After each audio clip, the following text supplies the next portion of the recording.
सो हे बिंगजाओ versus tie जुइंग दोनों players के बारे में बेसिक डिस्कशन शुरू करते हैं। उससे पहले एक चीज़, टाई जुइंग के बारे में मैंने कुछ वीडियोस पहले भी बेसिक चीज़ों के बारे में डिस्कशंस किया था। हे बिंगजाओ के बारे में मैं बहुत ही कम डिस्कशंस करता हूँ, बट हे बिंगजाओ भी एक ऐसी प्लेयर है जो चाइना से एक बहुत ही बढ़िया बोल सकते हैं ना कि कंपटीशन लेके आती है।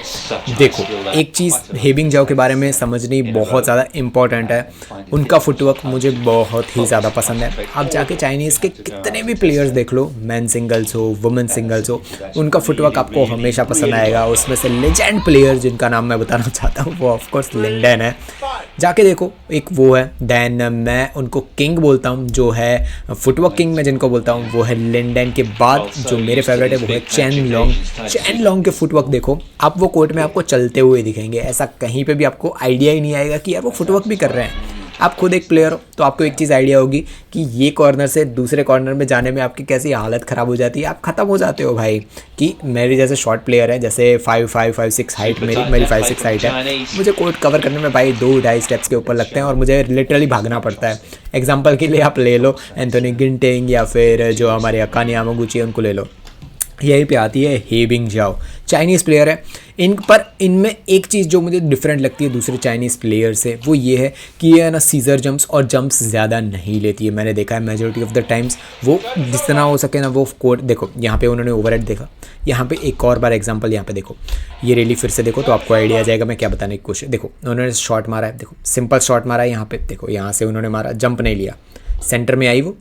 यहाँ से भी कितना शॉट जंप लिया है उन्होंने। यहीं से आप देखोगे कि टॉप क्लास प्लेयर्स होते हैं ना, वो 2 ऐसे टॉप जंप्स लेते हैं, स्मैश मार के फिनिश करते हैं। मेजोरिटी आप इनका गेम प्ले देखोगे वो ग्राउंडेड रहती है। इससे क्या कर सकते हो, अगर आप आपका अपोनेंट को देख रहे हो, आपके अपोनेंट के साथ मैच है आपको दिख रहा है कि वो उतने ज़्यादा जंप्स नहीं ले रहा है। जंप का सबसे बड़ा एडवांटेज क्या होता है, जंप लेके आपके पास स्मैश जब आप लेते हो स्मैश मार सकते हो, ड्रॉप मार सकते हो, टॉस मार सकते हो। आपके पास वेराइटीज़ खुल जाती है, तो लोग जंप उसी के लिए लेते हैं। मेजोरिटी ऑफकोर्स स्मैश के लिए लेते हैं, बट टाई जुइंग जैसे प्लेयर्स हैं जंप लेने के बाद चेंज भी करते हैं, ड्रॉप मार देते हैं या फिर कुछ भी चेंज कर सकते हैं। तो वही चीज़ है, आप आपका अपोनेंट को देख रहे हो कि वो ग्राउंडेड है बहुत ही ज़्यादा, तो आप क्या कर सकते हो, हाई लिफ्ट्स लगा सकते हो। हाई लिफ्ट से मेरा मतलब ये है कि बैक कोर्ट है ना, वहाँ पे हाई लिफ्ट्स करो। चांसेस है वो जंप ज़रूर लेंगे, बट वो उतनी ज़्यादा स्मैशेस और वो चीज़ें नहीं मारेंगे। ऑफ कोर्स वो मार सकते हैं, मैं ये नहीं बोल रहा हूँ, बट हे बिंगजाओ कि अगर आप गेम प्ले को ब्रेक डाउन करोगे, मैजोरिटी ऑफ द टाइम ऐसा आता है। वो देखो यहाँ से भी लिया उन्होंने, जंप स्मैश नहीं ली। यहाँ पर मेजोरिटी ऑफ द प्लेयर्स होता है ना, वो हाई जंप लेके स्मैश मार के फिनिश करते हैं, वो ये नहीं करती है। तो आपकी क्या स्ट्रेटजी होनी चाहिए, अगर आपके पास अपोनेंट मिल रहा है जो ग्राउंडेड ज़्यादा रहता है, क्या स्ट्रेटजी, बैक कोर्ट में हाई लिफ्ट्स करो। जितनी ज़्यादा बैक कोर्ट में हाई लिफ्ट्स करोगे, आपके पास चांसेस हैं कि आपका अपोनेंट है वो स्मैशेस ज़्यादा स्मैश मारेगा ज़रूर, बट वो डिफेंडेबल स्मैशेस होगी। जंप स्मैश लेते हैं ना, तो आपकी जो स्मैश है उसमें पावर बढ़ जाती है, प्लस आप एक एंगल्ड स्मैश मार सकते हो। जब आप खड़े खड़े स्मैश मारते हो, आपको पता है कि थोड़ी बहुत पैरेलल जाती है, और जैसे मेरे जैसे हाइट वाले प्लेयर स्मैशेस मारते हैं वो तो पैरेलल ही निकलती है। मैं डाउनग्रेड वाली स्मैशेस मार ही नहीं सकता। तो ये आपकी स्ट्रेटजी होनी चाहिए हे बिंगजाओ जैसे प्लेयर के सामने। बट हे बिंगजाओ उसको कवर अप कैसे करती है, कवर अप वो करती है उनकी फ्लेक्सिबिलिटी से।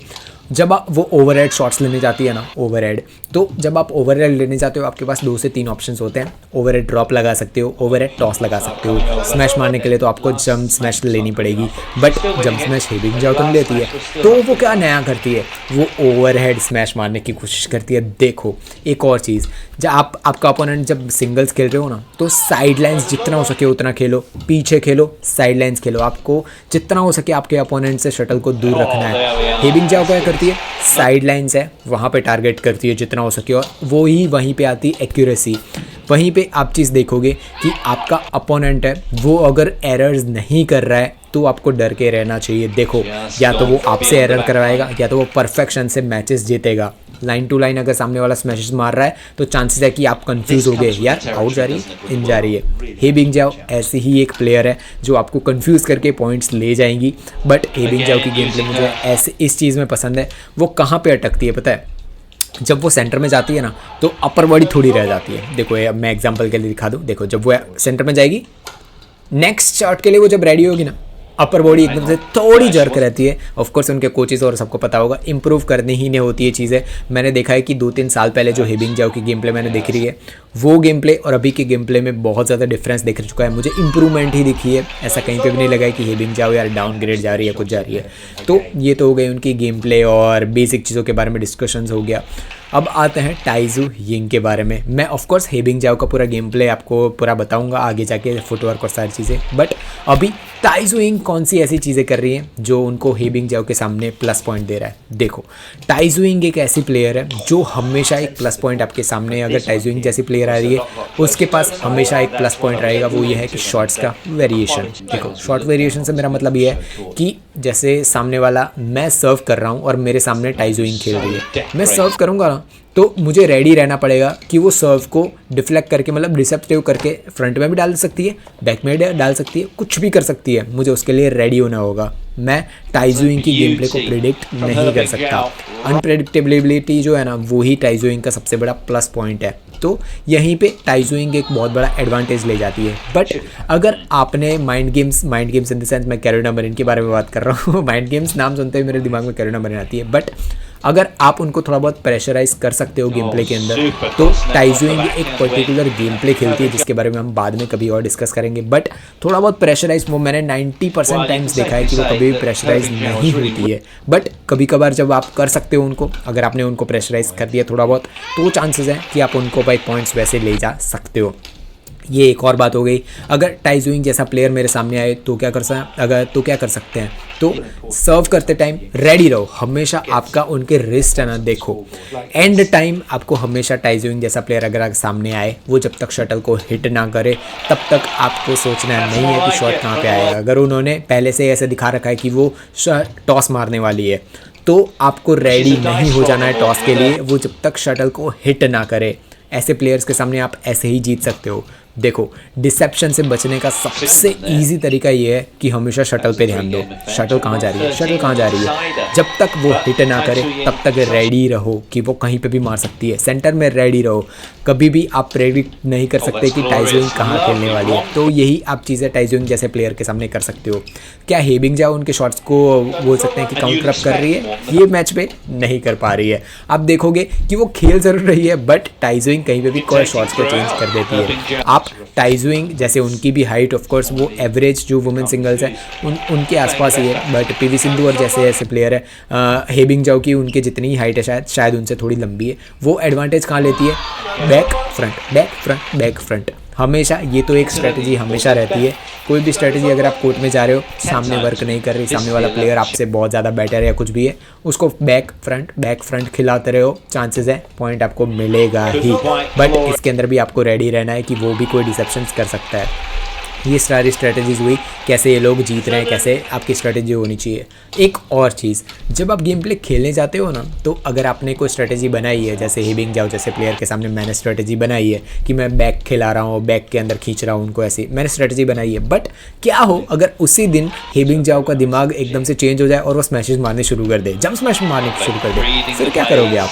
यहाँ पे एक और चीज़ आती है कि उसी सेकंड पे आप आपके गेम प्ले को चेंज कर रहे हो, आप आपके गेम प्ले के अंदर थोड़ी बहुत इंप्रूवमेंट्स कर रहे हो। इसीलिए कोचेस बैठे होते हैं, कोचेस हमेशा नोटिस करते रहते हैं कि भाई क्या करना है क्या नहीं। हाफ टाइम आता है, आपको समझाते हैं कि यार आज आपका ये चीज़ काम नहीं कर रही, चेंजेस करो। तो ये सारी बेसिक चीज़ें अगर मैं आपको समझा दी हूँ, तो एक और चीज़ पे जाते हैं जो बहुत शॉर्ट है बट ईजी आपको समझ आ जाएगी। वो ये है कि जब टाइजू यिंग जैसा प्लेयर आपके सामने खेल रहा हो ना, तो प्लस फर्स्ट थिंग जो आपके दिमाग में होनी चाहिए वो है रैली के अंदर आपका दिमाग। जो क्या मतलब है, क्या मैं बोलना चाहता हूँ, रैली के अंदर दिमाग से मेरा मतलब ये है कि रेडी रहना है। टाइजू यिंग कैसे खेल रही है, अगर वो आपको पता लग रहा है ना कि टाइजू यिंग बहुत ज़्यादा डिसेप्शन करके आपके सामने पॉइंट ले रही है, ट्राई करो रैली को खींचो, आप रैली को खींचो जितना हो सके, टाइम दो अपने आप को। रैली को जल्दी फिनिश करने जाओगे, हो सकता है कि टाइजू यिंग कोई ऐसा डिसेप्शन कर दे जिसको आप रिटर्न ही ना कर पाओ, टाइजू यिंग जैसा प्लेयर आपके सामने डिसेप्शन कर दे। तो ये सारी बेसिक चीज़ें आपको मैंने पूरी बता दी।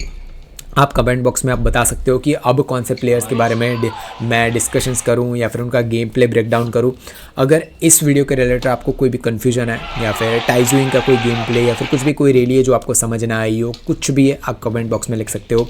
लाइक करोगे तो आगे और बैडमिंटन प्लेयर्स हैं उन तक जाएगी, और भाई ऑफकोर्स और ऐसे बैडमिंटन वीडियोज़ के लिए तो सब्सक्राइब बनता ही। और कुछ भी टाइजुइंग का भाई किसी के भी बारे में आप कुछ भी बोलना है आप कमेंट बॉक्स में अभी बता सकते हो।